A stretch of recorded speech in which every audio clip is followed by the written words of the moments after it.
Pemirsa, para peserta pemilu baik capres-cawapres partai politik hingga para relawan telah berikrar menjalani kampanye damai, sehat tanpa politik uang hingga tanpa kampanye hitam. Ya, namun pemirsa, pemilu 2024 tengah dibayang-bayangi ancaman kampanye hitam yang lebih canggih akibat semakin berkembangnya artificial intelligence atau AI. Seberapa besar ancaman kampanye hitam di pemilu mendatang? Berikut ulasannya.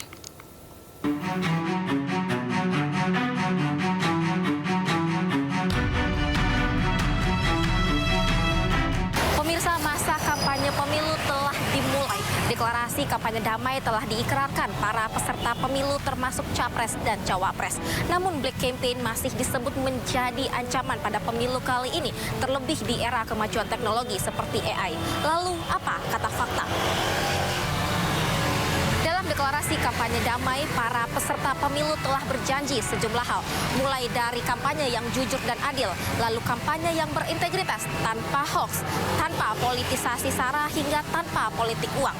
Capres, cawapres hingga caleg juga telah berjanji untuk mengikuti peraturan perundangan yang berlaku.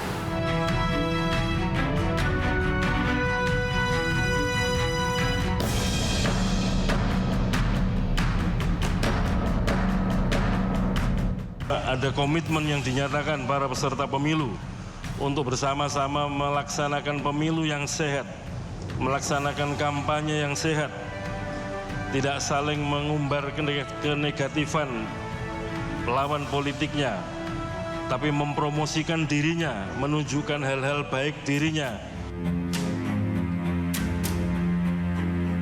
Kampanye damai telah dideklarasikan semua pihak, capres, cawapres, partai politik hingga relawan dan pendukung.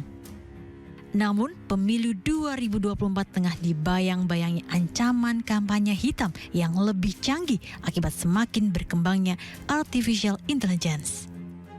AI memang akan efektif untuk menganalisis data demi cara memenangkan pemilu. Namun bak dua belah mata pisau, AI juga berpotensi disalahgunakan untuk black campaign. Ancaman pertama dari kampanye hitam menggunakan AI adalah deepfake. Melalui audio hingga video, deepfake bisa menyesatkan seorang pemilih hingga memfitnah seorang kandidat seperti mengatakan sesuatu yang sebenarnya tidak dikatakan oleh orang tersebut. Ancaman AI selanjutnya adalah seperti yang seringkali terjadi, seperti menciptakan ribuan akun bot atau palsu untuk menjadi buzzer penyebar fitnah hingga menyerang lawan politiknya. Dengan AI, tipuan akun buzzer kini makin meyakinkan dengan adanya konsep digital twin. Akun palsu kini bisa menyerupai akun orang sungguhan dengan menggunakan jejak digital yang sudah ada.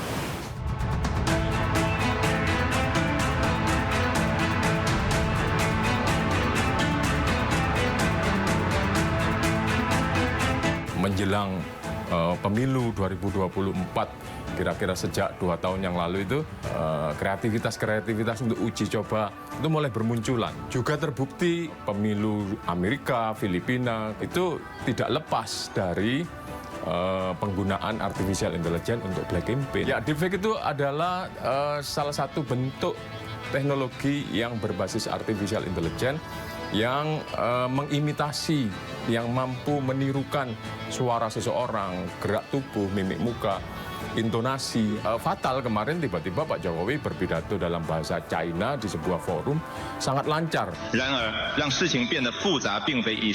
Nah itu kalau saya lihat level pembuatan dari deepfake-nya itu lebih sempurna. Itu sekutunya Barack Obama, sekutunya Joe Biden itu ngomong pakai suaranya Barack Obama yang sangat akurat. For instance, they could have me say things like, itu untuk memilih Donald Trump, padahal nggak mungkin. Bahayanya adalah justru pada saat kita mau pemilu, mau menentukan pilihan untuk legislatif dan sebagainya, dikacaukan dengan informasi-informasi yang tidak mengandung kebenaran. Jadi, sebagai masyarakat yang cerdas harus mampu menghindari kampanye hitam. Tidak hanya waspada agar tidak menjadi korban, namun juga harus bijak agar tidak menjadi pelakunya. Di era digitalisasi, media sosial menjadi alat kampanye yang paling efektif. Namun hati-hati, jika melakukan kampanye hitam, maka sanksi berat pun menanti. Pertama, dapat dijerat Undang-Undang tentang ITE dengan membawa topik sengaja mengadu domba suku, ras, agama, antar golongan dapat dikenakan hukuman penjara selama 6 tahun dan atau denda sebesar 1 miliar rupiah. Yang kedua, tentang pemilihan umum. Dengan sengaja mengadu domba atau membahayakan ketertiban umum dapat dikenakan sanksi selama 2 tahun penjara dan atau denda sebesar 24 juta rupiah. Selama bulan November ini setidaknya ada lebih dari 1 isu hoaks pemilu yang beredar setiap harinya. Dari bulan Juli hingga November 2023, Kemkominfo menemukan 96 isu hoaks pemilu yang tersebar di 355 konten. 290 konten telah ditutup, 65 konten lainnya masih dalam proses. Karena berbagai konten negatif mulai dari konten mengandung hoax hingga ujaran kebencian akibat perbedaan pilihan sudah banyak ditemui dan tentunya mengancam persatuan kita. Seperti arahan yang disampaikan Pak Presiden Joko Widodo, kita cuma 3 nih, hoax, kabar bohong, ujaran kebencian, dan yang ketiga yang merendahkan orang lain.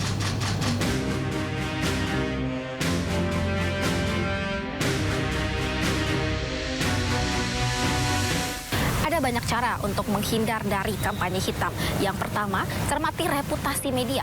Seiring kemajuan zaman, banyak sekali bermunculan laman berita yang baru. Maka carilah berita dari media yang terpercaya. Lalu yang kedua, pahami maksud penulis. Pahami isi berita dan cari tahu sosok penulis untuk mengetahui kredibilitasnya. Dan yang ketiga, selidiki cerita dari versi lawan atau kompetitor. Dan yang keempat, lakukan verifikasi melalui pihak yang berwenang, melalui media kredibel hingga KPU. Dan yang kelima, jangan menyebar hoax apabila menerima, mendengar opini negatif atau kampanye hitam.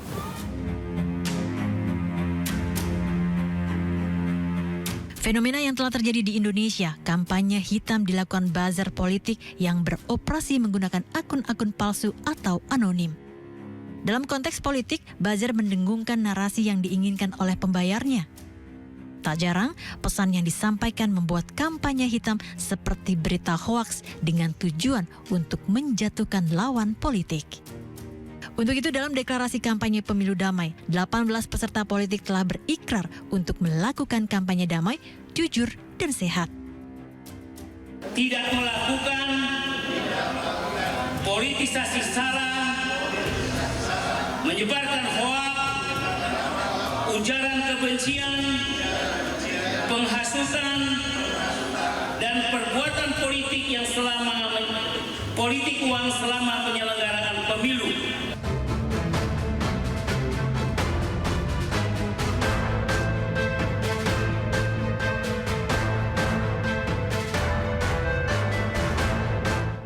Deklarasi pemilu damai tidak boleh hanya menjadi slogan, karena faktanya tiap pemilu berlangsung selalu saja ada pihak yang melakukan kampanye hitam.